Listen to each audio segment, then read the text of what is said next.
எபிரேயர் 11 அதிகாரம் 6வது வசனத்தை வாசிங்க. எபிரேயர் 11:6. அந்த விசுவாசம் நமக்கு இருக்கும் என்றால் அதான் பெரிய சந்தோஷம். வாசி.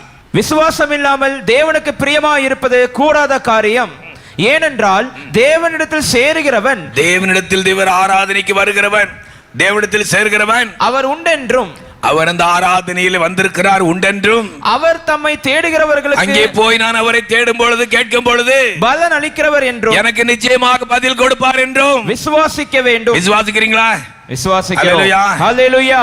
கவலை விடுங்க, அதான் பெரிய சந்தோஷம். ஹல்லேலூயா, ஹல்லேலூயா, ஹல்லேலூயா, ஹல்லேலூயா, ஹல்லேலூயா, ஹல்லேலூயா, ஹல்லேலூயா. அற்புதர் அற்புதர் அற்புதர் அற்புதர் இயேசு அற்புதர், அண்டினோர் வாழ்வை இன்பமாய் மாற்றும் நம் இயேசு அற்புதர். ஆமென். அற்புதர் அற்புதர் அற்புதர் அற்புதர் இயேசு அற்புதர். ஆமென். அண்டினோர் வாழ்வை இன்பமாய் மாற்றும் நம் இயேசு அற்புதர். எல்லோரும் பாடுங்கள், எல்லாரும் ஜெகமாலம் போடுங்கள், சந்தோஷத்துடனே சங்கீதம் பாடுங்கள், எல்லோரும் பாடுங்கள்,